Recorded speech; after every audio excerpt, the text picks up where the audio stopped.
Everybody, we back at it again. Just gonna go over some keys to success for Alabama this week, going into Death Valley at LSU. Right, last time we saw LSU play was at Texas A&M, and you could tell LSU had the game plan for Connor Wigman.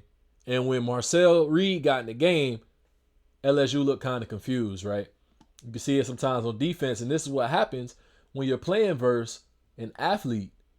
Well, not necessarily an athlete, but you're playing versus an athlete at quarterback. I'm not saying that Marcel isn't a quarterback. I'm not saying that Jalen Milroe isn't a quarterback. But when you take a great athlete and they can play the quarterback position more than some of these guys that can't move a lot, you create a lot more opportunities for your offense. You see right here, they just come out, just run a quick zone read at them, right? And this is something that you see a lot of times in man on line of scrimmage. Watch him get flat. He missed it. He lost already. It's as simple as that. He's already lost. That's a touchdown. No one's going to beat you to the leverage point on that one, right? To get you there. So when you see this and you already know with Jalen Milroe, if Milroe's on the field and it's not Alabama versus Colorado, Jalen Milroe is going to be the best athlete on the field in college, right? Unless Travis Hunter is on the opposite sideline of the same game, Jalen Milroe is the best athlete, right? So you put him out here in a situation like this, you make this DN make the wrong mistake, right? And I'm trying to not take a whole lot of time on this one, so I'm gonna get more to what Texas A&M did to expose the rules in LSU's defense, right? Because this is a lot of things that even though you know for a fact that LSU is gonna account for Jalen Milroe, right? Like that's accounted for. You know it's gonna happen. Like you just know it. So you just see on a quick run right here, just go inside, like a little inside zone action. I might be wrong though. Let's see. Could have been an RPO off of it, so a little inside zone action with the RPO, and this is what Alabama has to do as well, because even though that they're gonna have a game plan for Milroe, it's still gonna be the same rules of the defense, right? You just got to make sure, and this is what I think Alabama's gotten away from since the Georgia game, the first half of the Georgia game at that. You got to use Milroe's legs a little bit more and quit trying to, like Nick Sheridan, I feel at times he's trying to get too smart with it. Right here, I drop back, nobody open, I'm taking off. Simple as that. My first read not there, we gone with it. It's just simple. Do your dance. You deserved it. I remember Marcel when he was little, right? When he was running around TSU facility, because we was at TSU and his pops was the head coach. So it's good to see kids that you see and you've seen grow up, or that you've known to be able to get on these big stages and put on like this, right? And be able to show their athletic ability and their talents. He's a very humble young man too, so shout out to him.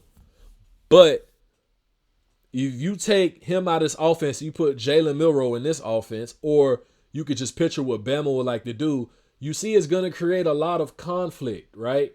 It's going to create conflict for those LSU linebackers.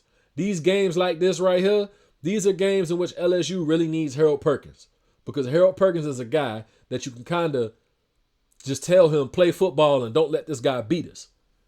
That's what happens a lot of times versus some of these other guys, right?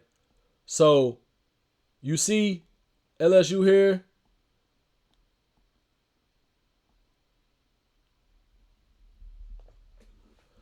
Let's see what this was here. He could have pulled it. He don't pull it. And you're going to see how much important it is later on in the game too. 35, you see how confused he is all game. Since Marcel's been in the game. He's like, do I go down? Do I not? Because right here, you see it? Boom. Do I take this? Do I take the back? If I don't take the back, what happens? And there's a hell of a pull though from Marcel Reed on this one. Just pull that ball out last second. I get everybody going downhill, touchdown, right? Don't account for the legs on that one. That's what happens. Gonna see a little bit more in slow-mo. Ooh, last second, gimme. Touchdown. All that green grass. This was a busted coverage, if I'm not mistaken, but it's what they have to do a little bit more of as well, is just taking some shots at the weaknesses of the defense. when you see that weakness, you got to throw it. And at times, Milroe hasn't seen the field as great as he should, but he's still seeing it good enough that he could take these shots too. What happens a lot, man, when you playing defense and you keep hitting us with these RPO actions and quarterback might run it this play, the quarterback might not run it. You know, it's hard to deal with, you know. I think this was like an inside run, you know. Just we better than you. And it seemed like every primetime game, that's how that man looking. But right here, same thing again. You know, we going to hit our hole and we going to go. And that's what they do right here. They get inside the 5, right? Simple action. All right. So that's basically what Texas A&M did to them, right? A lot of the RPO game, and when it wasn't an RPO game, a lot of times with them, it was just putting their athletes in space to. That's all college is, you know. My athletes in space, better than your athletes. This is what we gonna do, and that's what a lot of football is. But it's a lot harder to scheme for this in college with the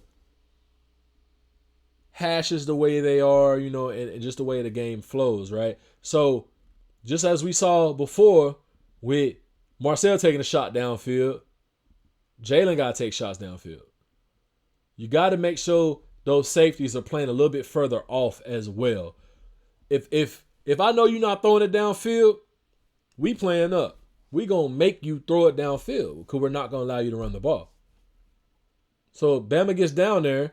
That's what I'm talking about with my athlete better than your athlete right there. We don't have to keep watching that play, but my athlete's better than your athlete. And, you know, we going to just make the play because you can't finish the play, right? Just we going to do that. So we haven't seen Bama play offense like this since this game. And you see it right here. It's the same thing. That's a hell of a play by Dan Jackson because most people don't think that he would get to that, right? So this is what we want to see more of from Bama. We want to see that first round. Where is he? You want to see that first round guard that you have. This guy right here, Tyler Booker. You want to see him pull around and be able, if anybody shows their face, he the one going to take them on, right? Because if they can't run the ball like this, if Bama can't run the ball and Bama can't make LSU have to account for that, and it's just going to be Jalen Milroe throwing the ball 50 times a game, that's not a great game plan. Like, right here. Got to get it going, right? And I can't remember if I said it and I'm pretty sure it ain't, but last year, throwing the ball versus LSU, Jalen Milroe was 15 for 23, 219. He didn't throw any touchdowns.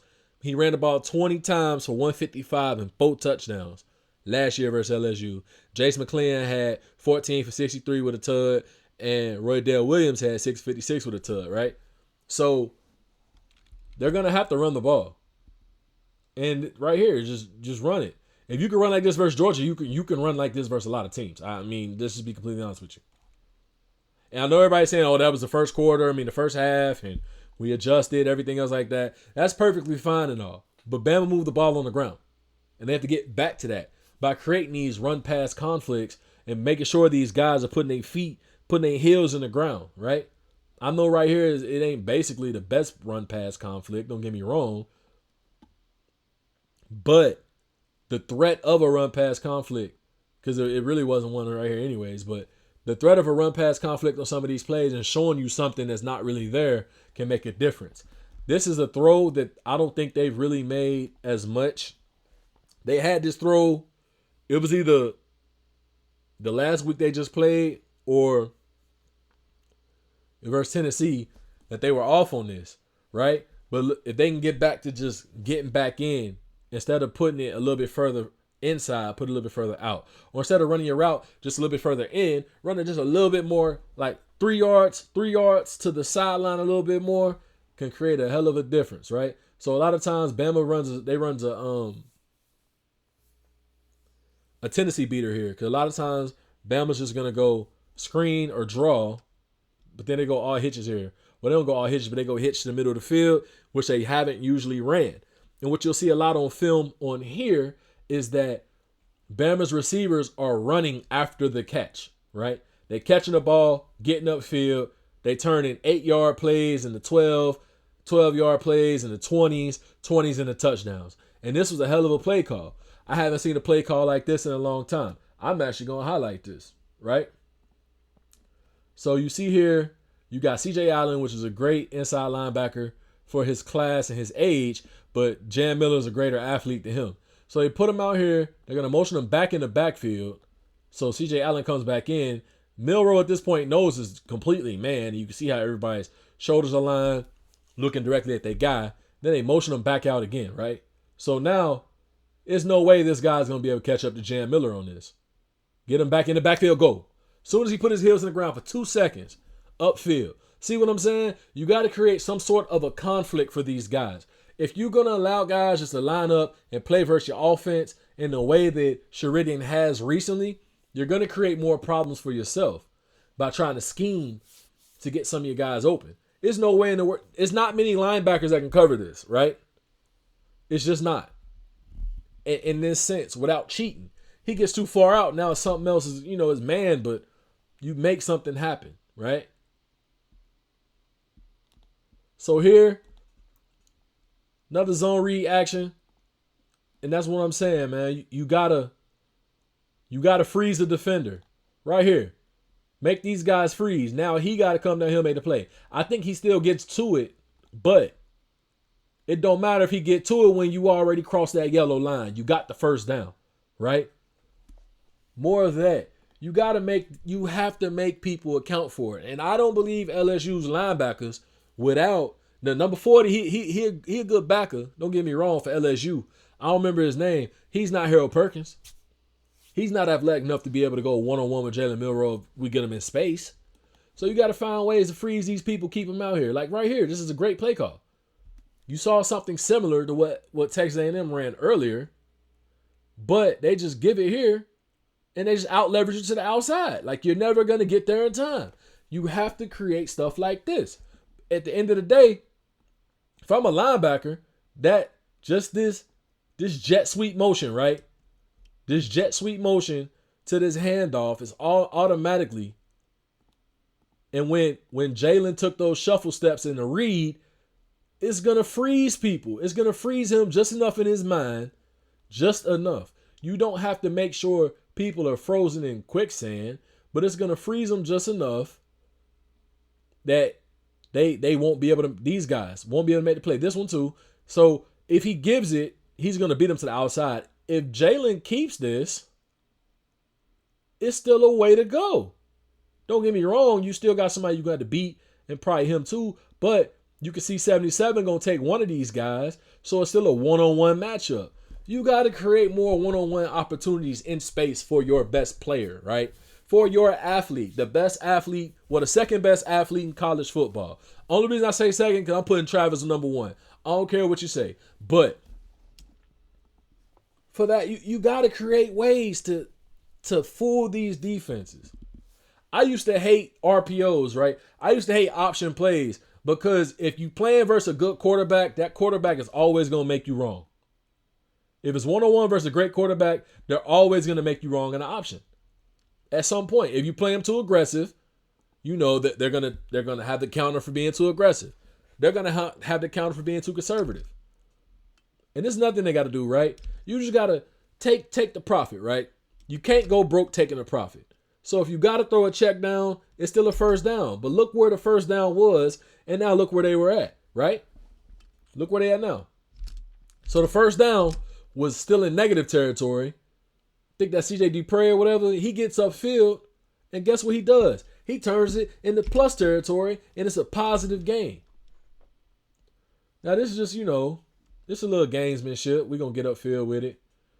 But you need some plays like this. I know I don't want to see when Bama did 4th and 1 and all the receivers did a jump shot. We don't want to see that no more, right? This is what you want to see. You want to see things that's going to make these guys have to, like, you have to make people overthink on defense, because your natural instinct on defense is I got my checks, right? So when you come out in a formation like this, right, when I got I got tight end close at the top of the field. We're going to go trips at the bottom. We got to check in our defense right now for this play.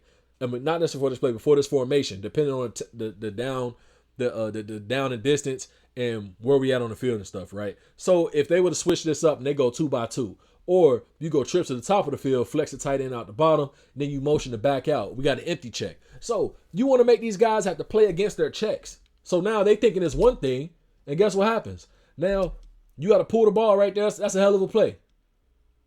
Now it's 1-on-1, right? Because you're going to see Nazir Stackhouse get off the block last second, but Nazir Stackhouse is never going to catch number 4 in the open field. He's not going to catch him in the closed field most of the time. Just be honest with you, like not 1-on-1. Unless it's just a phone booth hole. So when Malachi starts and Jalen Milroe is 1-on-1, Milroe's going to win this battle most of the time. That's a hell of a hit at the bottom too. Like Nazir Stackhouse ain't gonna catch him. That's touchdown. Like you can't limit your offense. Now I get it. You know, everybody wants to see Milroe improve as a passer for the next level. But you also have to showcase and be able to win the games on what you got. You can't force this man to just sit back and throw in the pocket 50 times, 45 times a game, you know. Right here, defense. Oh, yeah, we know what's up. We going to be aggressive.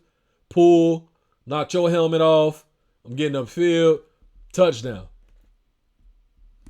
This is what Bama has to get more to. And it's not that hard for them to do either, right?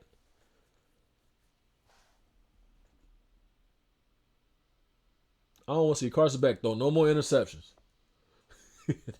He done thrown too many already this year. I don't even want to see the ones he threw already in the past.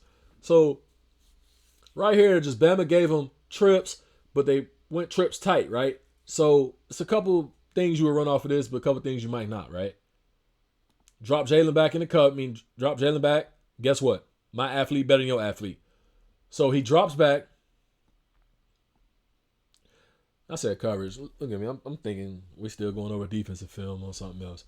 But Jalen just dropped back to throw. He scanned the field. You know, pressure getting a little bit to me. But I don't see anybody open. I'm going to tuck and run. Like I said, Nazir Stackhouse is not going to catch you in the open field. Most of these deep tackles are not going to catch you. So when he steps up in the pocket,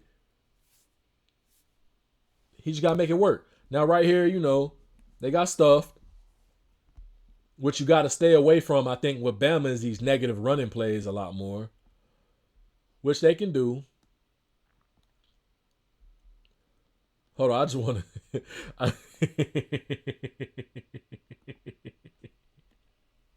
I just had to see this. My boy Zay, man, this was Zay.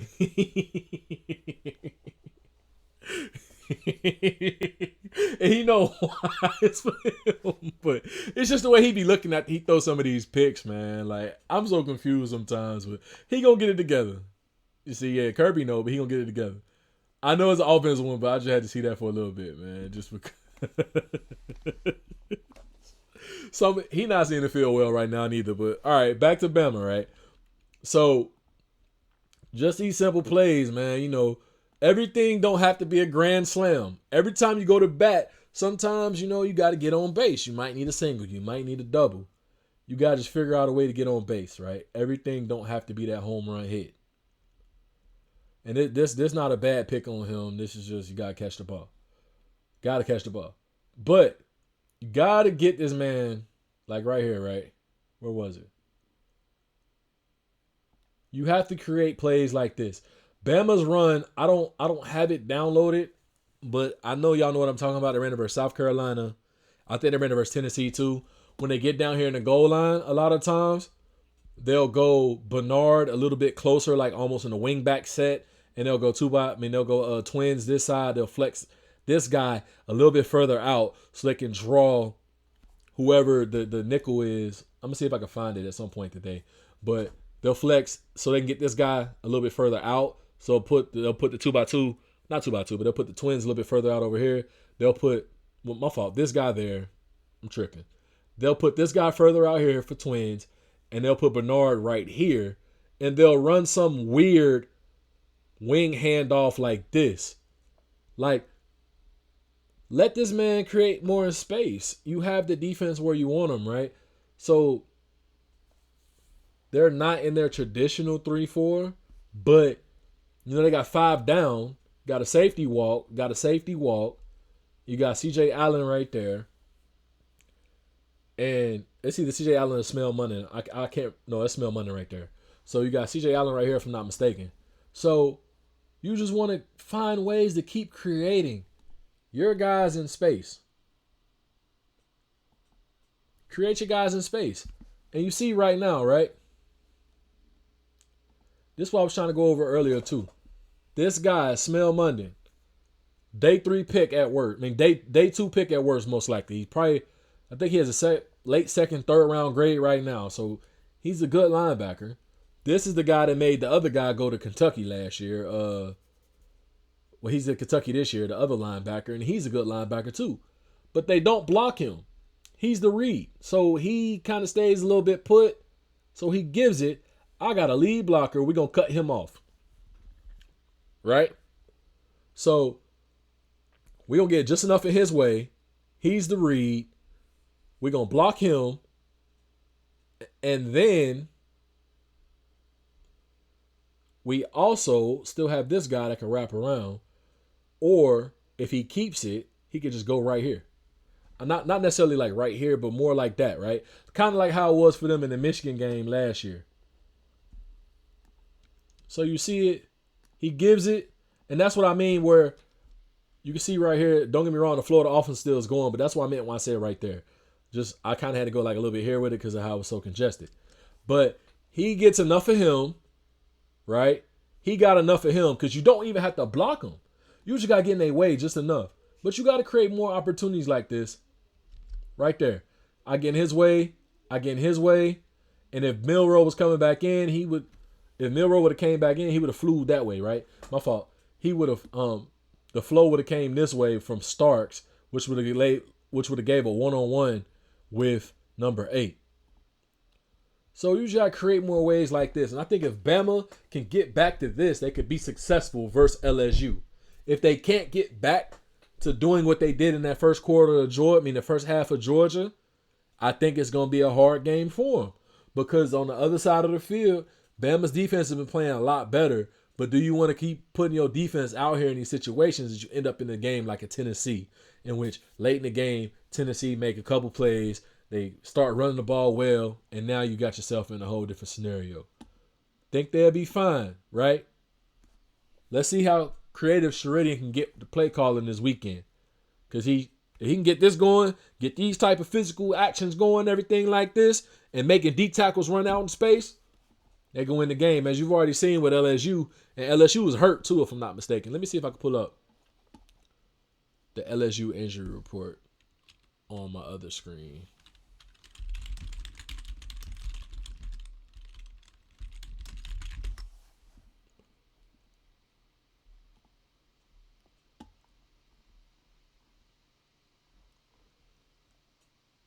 Yeah, if you're Bama, right? If I'm Bama and I see an injury report that looks kind of like this, I think Weeks is number 40, if I'm not mistaken. So that's he's questionable. Obviously, he's out. They got some guys out. I know that they probably got some guys that have been out all season, or for a good amount of the season, but got to take advantage. You can't carry these people going to be out for the season, man. You can't care about that. You got to take advantage, right? And now I'm reading a little bit deeper. They're going to be without another starting offensive lineman, it looks like. Yeah, you got to take advantage. And about to say he's a guard, because I know that the two tackles are good, but the guards, and that's where Bama's starting to shore up a little bit more. They've been shoring up that interior of their D-line, so they got to make some plays. I think both teams do. We can get a little bit more than what LSU could do a little bit later, but that's for Bama, man. Appreciate y'all.